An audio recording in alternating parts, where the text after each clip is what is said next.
Hello बच्चों, welcome to my channel. तो आज हम क्लास 10th के बच्चों के लिए चैप्टर नंबर 8 लेकर आए हैं, जिसका नाम है त्रिकोणमिति का परिचय। तो आज हम इस वीडियो में जानेंगे कि त्रिकोणमिति का परिचय होता क्या है और इस चैप्टर में हमें क्या-क्या पढ़ना है और इस चैप्टर में से किस तरीके का क्वेश्चन हमारे बोर्ड एग्ज़ाम में आते हैं और एक्सरसाइज में किस तरीके का क्वेश्चन है, हम सभी को देखेंगे। तो मेनली इस वीडियो में हम इस चैप्टर का इंट्रोडक्शन पार्ट पढ़ेंगे। देखेंगे कि फ़ॉर्मूला क्या हो सकता है, कौन से पार्ट को हम पढ़ेंगे ताकि चैप्टर में कोई भी दिक्कत ना हो। तो आइए हम स्टार्ट करते हैं चैप्टर नंबर 8, जिसका नाम है त्रिकोणमिति का परिचय। तो सबसे पहले बच्चों, त्रिकोणमिति का परिचय पढ़ने से पहले हमें समकोण त्रिभुज को जानना ज़रूरी है, क्योंकि इस चैप्टर में त्रिकोणमिति जो है वो समकोण त्रिभुज के पर ही आधारित होता है, ठीक है? तो सबसे पहले जो हम त्रिकोणमिति का परिचय पढ़ने से पहले हम समकोण त्रिभुज देखेंगे। तो देखिए बच्चों, समकोण त्रिभुज होता क्या है? तो जिस त्रिभुज का एक कोण 90 डिग्री हो उसे समकोण त्रिभुज कहा जाता है। जैसा कि फिगर में यहाँ पे दिखाया गया है कि एबीसी एक त्रिभुज है जिसमें कोण बी जो है से 90 डिग्री का एंगल बना हुआ है, ठीक है? तो हम कह सकते हैं कि चूँकि कोण बी जो है से वो 90 डिग्री है, इसलिए त्रिभुज एबीसी एक समकोण त्रिभुज हुआ, ठीक है? यानी राइट एंगल ट्रायंगल हुआ, समकोण त्रिभुज हुआ। तो आई होप कि आप लोग को समकोण त्रिभुज क्या होता है समझ में आ गया होगा। तो समकोण त्रिभुज उसको कहेंगे जिसका एक कोण 90 डिग्री हो, उसे हम समकोण त्रिभुज कह देंगे। और आप लोग देख सकते हैं कि समकोण त्रिभुज में जो है से 3 भुजा होता है। अब त्रिभुज है तो त्रिभुज में हमेशा जो है से 3 भुजा होगी और 3 भुजा का अलग-अलग नाम रखा गया हो, और ये भुजा आप लोग को मेनली ध्यान में रखना है ताकि क्वेश्चन बनाते वक़्त इसमें कोई भी कन्फ्यूजन और कोई भी प्रॉब्लम ना हो, ठीक है? तो सबसे पहले हम 3 भुजा का नाम जानेंगे समकोण त्रिभुज में होता क्या है। तो देखिए, यहाँ पे एबीसी एक त्रिभुज है जिसमें देख सकते हैं कि कोण सी जो है से थीटा है।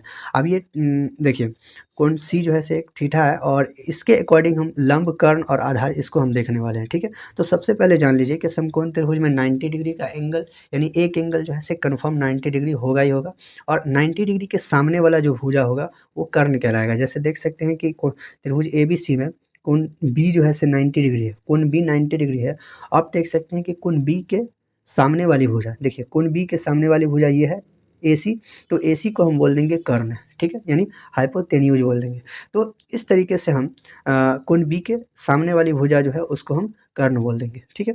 अब देख सकते हैं कि कोण सी थीटा है। अब ये थीटा जो है से लंब को डिसाइड करता है, और थीटा के सामने वाली जो भुजा रहेगी उसको हम बोल देंगे लंब, यानी परपेंडिकुलर, ठीक है? तो आई होप कि कर्ण और लंब क्या होता है वो समझ में आ गया होगा, ठीक है? तो अब हम जानते हैं कि देखो, अब आधार किसको कहेंगे? आधार हम उसको कहेंगे जब दो भुजा मिलकर जो 90 डिग्री बनाएगा, तो नीचे वाली भुजा को हम क्या बोल देंगे? आधार बोल देंगे, जिसको हम बेस बोला जाता है, ठीक है? अब देख सकते हैं कि एक और यहाँ पे त्रिभुज दिया गया है PQR, जिसमें थीटा ऊपर दिया हुआ है। अब हम डिसाइड करेंगे इसके अकॉर्डिंग, और 90 डिग्री सेम रहेगा यहाँ पे। तो देखिए, 90 डिग्री के सामने वाली जो भुजा है वो कर्ण कहलाएगा, और थीटा के सामने वाली जो भुजा है वो लंब कहलाएगा, और उसके बाद जो बच गया उसको हम आधार यानी बेस बोल सकते हैं। तो आई होप कि आप लोग को समकोण त्रिभुज की तीनों भुजा समझ में आ गई होगी, ठीक है? तो एक चीज़ और याद रखिएगा आप लोग नोट में, समकोण त्रिभुज की सबसे बड़ी भुजा जो होती है वो कर्ण होती है, यानी समकोण त्रिभुज में सबसे बड़ी भुजा कर्ण होती है। अब हम कुछ फार्मूला को देखने वाले हैं। तो फार्मूला क्या होता है, देखिए, समकोण त्रिभुज में 3 फार्मूला आपको याद रखना है, जिसमें सबसे बड़ी भुजा कर्ण होती है, और अगर हमें देखिए लंब और आधार हमें दिया रहेगा और कर्ण निकालने को बोलेगा, तो कर्ण is equal to under root लंब का स्क्वायर प्लस में आधार का स्क्वायर कर देंगे तो हमें कर्ण मिल जाएगा, ठीक? उसी तरीके से अगर हमें कर्ण दिया है और आधार दिया हुआ है, और लंब अगर हमें नहीं दिया, परपेंडिकुलर नहीं दिया है, तो इस तरीके से अंडर रूट कर्ण स्क्वायर माइनस आधार स्क्वायर करके लंब निकाल लेंगे, ठीक है? तो सेम आधार का भी इसी तरीके से फॉर्मूला है। अगर कर्ण और लंब दिया रहेगा तो आधार का जो फॉर्मूला हो जाएगा वो अंडर रूट कर्ण का स्क्वायर माइनस लंब का स्क्वायर, ठीक है? तो आई होप कि ये तीनों फार्मूला आप लोग को समझ में आ गया, जो कि बहुत ही इंपॉर्टेंट फार्मूला है। आपको क्वेश्चन बनाते वक्त इसको ध्यान में रखना ही पड़ेगा। अगर ये आपको ध्यान में नहीं है तो आपसे क्वेश्चन नहीं बनने वाला है, ठीक है? तो आई होप कि समकोण त्रिभुज क्या होता है वो समझ में आ गया होगा। अब हम चलते हैं त्रिकोणमिति के अनुपात के ऊपर। तो अब हम देखेंगे त्रिकोणमिति अनुपात में। देखिए, त्रिकोणमिति में 6 एक तरह का sine theta, cos theta, tan theta, cot theta, sec theta, cosec theta, और इन्हीं को हम त्रिकोणमिति अनुपात कहते हैं। Sine, cos, tan, cot, sec और कोसेक, ये 6 जो है जो इस तरह का एक अनुपात है, इसको हम त्रिकोणमिति का अनुपात बोलेंगे, ठीक है। तो अब हम जानेंगे साइन थीटा कॉस थीटा का फॉर्मूला। ये इम्पोर्टेंट है, जो कि एक्सरसाइज 8.1 में जो है हमें सभी फॉर्मूला को ध्यान में रखते हुए क्वेश्चन सॉल्व करना पड़ेगा। तो आप लोग सभी फॉर्मूला को अच्छे से ध्यान रखिएगा, ठीक है। तो सबसे पहले देखिए, एक पी क्यू आर त्रिभुज दिया हुआ है यहाँ पे, पी क्यू आर, ठीक है, जिसमें लंब, आधार और कर्ण मेंशन कर दिया गया है। और इसमें हमें देखिए साइन थीटा का फॉर्मूला जो है से वो दिया हुआ है लंब बटे कर्ण, जो कि इंग्लिश में हम इसको पी वाई एच यानी परपेंडिकुलर अपॉन में हाइपोथेनियस बोल सकते हैं, ठीक है। उसी तरीके से कॉस थीटा का फॉर्मूला है आधार बटे कर्ण, जो कि बी वाई एच बोल सकते हैं। उसी तरीके से फिर देख सकते हैं टेन थीटा का जो फॉर्मूला होता है वो होता है लंब बटे आधार यानी पी वाई बी, ठीक है। अब देख सकते हैं कि 3 फॉर्मूला आपको जब याद हो गया तो 3 इसका जस्ट अपोजिट होता है। जैसे tan का अपोजिट जो है से वो cot हो जाता है। जैसे cot is equal to cot theta is equal to लंब बट्टे आधार बट्टे लंब, देख सकते हैं tan थीटा लंब बट्टे आधार है, उसी तरीके से cot थीटा आधार बट्टे लंब है, यानी बी बाई पी। उसी तरीके से cos का जो जस्ट अपोजिट हो जाता है, रिवर्स हो जाता है, वो sec थीटा हो जाता है, जो कि कर्ण अपॉन में आधार यानी h बाई बी।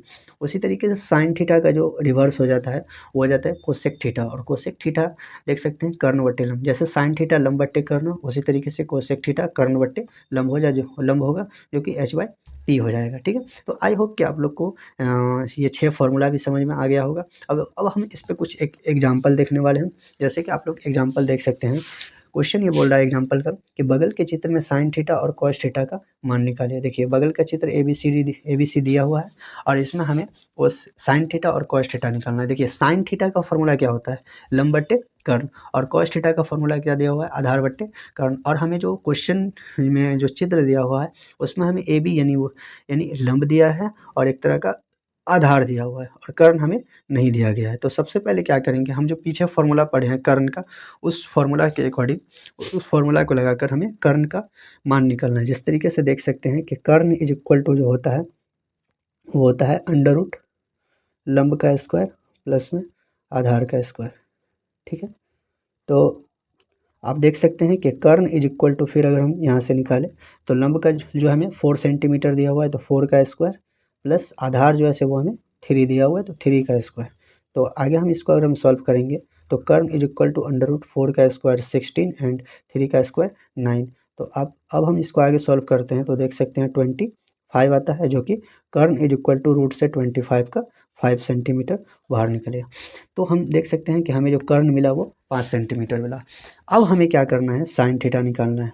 जैसे कि अब देखो साइन थीटा किस तरीके से निकलेगा, फॉर्मूला देख सकते हैं लंब बट्टे कर्ण। देखिए थीटा इसके ये है, और थीटा के सामने वाला लंब कहलाएगा यानी कि ए बी।